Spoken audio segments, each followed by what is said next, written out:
Local news that matters. This is WTWO News Weekend Edition. Crews investigate a fire leaving a trailer destroyed on Terre Haute's east side. And Linton Stockton Lady Miners return from Indianapolis as back-to-back state champions. Good evening and thank you for joining us. I'm Taylor Johnson. Fire crews are investigating after a trailer was destroyed tonight in Terre Haute. It happened just after 7 p.m. on Old Fort Harrison Avenue. According to Terre Haute Fire Chief Jeff Fisher, crews originally believed it was a brush fire, but when they arrived, they noticed a vacant double-wide trailer in flames.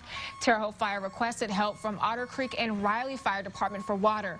Officials say there were no injuries. And a crash in Vigo County sent 3 people to the hospital. It happened earlier today in the 6300 block of Lambert Avenue. According to Otter Creek Fire Department, it involved an off-road vehicle and a motorcycle. Those involved were taken to area hospitals with non-life-threatening injuries. The Vigo County Sheriff's Office is investigating. President Joe Biden is now calling on the Senate to pass the American Rescue Plan bill. This comes after the bill was approved early this morning by the House. President Biden thanked Speaker Nancy Pelosi for her, quote, extraordinary leadership. He said, we're now one step closer to vaccinating millions of people and providing Americans with a $1,400 stimulus payment. And with their vote, we're one step closer to vaccinating the nation. We're one step closer to putting $1,400 in the pockets of Americans. We're one step closer to extending unemployment benefits for millions of Americans who are shortly going to lose them. We're one step closer to helping millions of Americans feed their families and keep a roof over their head. We're one step closer to getting our kids safely back in school. And we're one step closer to getting state and local governments the money they need to prevent massive layoffs for essential workers. Republicans have criticized the bill. They say it's too expensive. And the Johnson & Johnson COVID-19 vaccine is now approved. Today, the Food and Drug Administration granted emergency use of the single-dose vaccine, adding it as the 3rd vaccine to hit the U.S. marketplace. The decision comes 1 day after an advisory committee voted in favor of the vaccine. President Biden made a statement saying, quote, this is exciting news for all Americans and an encouraging development in our efforts to bring an end to the crisis. An estimate of 4 million doses are expected to be shipped out Monday, and Johnson & Johnson says 20 million doses will be available by the end of March. And Indiana is opening up COVID-19 vaccine eligibility to dialysis patients. It's the first time a specific group can get a vaccine after the state began its age-based rollout. One study shows dialysis patients are 11 times more likely to be hospitalized for COVID-19. This week, health officials announced the state will expand vaccine eligibility to 10,000 dialysis patients, and 5,300 Hoosiers have already signed consent forms. They plan to start vaccinations on Tuesday. After winning back-to-back state titles, the Linton Stockton Lady Miners returned home to family and friends this morning. Deshaun McBroom spoke with the defending champs, and he joins us with what they say made this season so challenging. I just started bawling. Smiles and even a few tears were on display Saturday after the Linton Stockton Lady Miners returned home as back-to-back 2A state champions.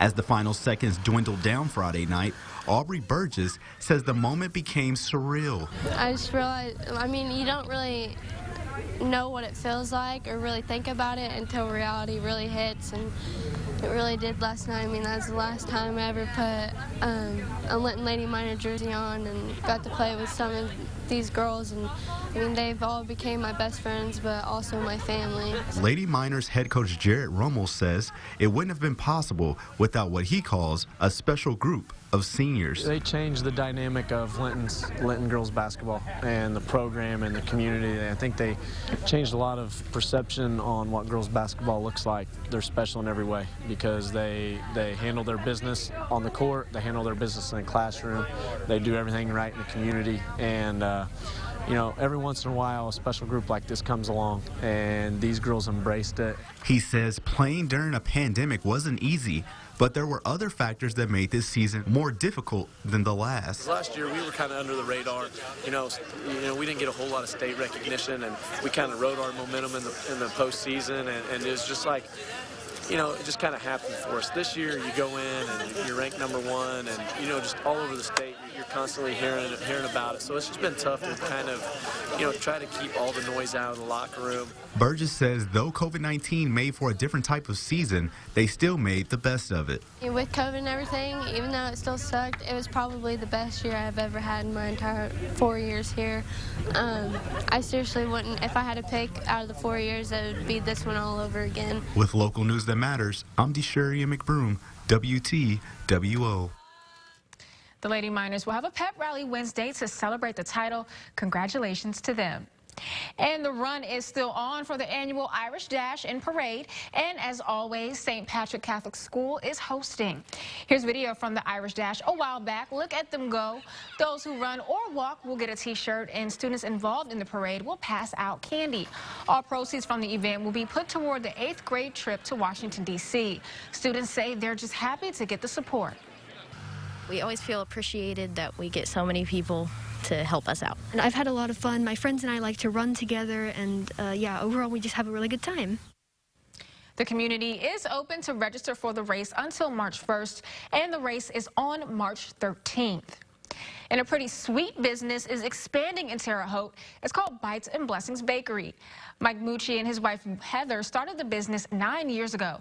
The bakery specializes in decorated sugar cookies. They've been in their new store, which you see there, since June, but held an official ribbon cutting ceremony this week. With their new building and more space, they say they hope to serve more people in the area. We ended up opening the bakery here based on how large the business has gotten. We kind of needed our own space to operate out of. We can bake here, we can decorate here, and then we also have the ability for retail space for people to be able to come in and just pick up cookies. And their cookies are actually pretty good. Now, the owners say they enjoy bringing joy to their customers simply through their cookies. Coming up on WTWO News at 11, a local church is giving back to those in need. And later in sports, it's the final game of the regular season for Indiana State basketball. Omar has their reaction from tonight's game with Valparaiso in about 10 minutes. You're watching WTWO News Weekend Edition with Taylor Johnson, meteorologist Dan Reynolds, and sports with Omar Tello.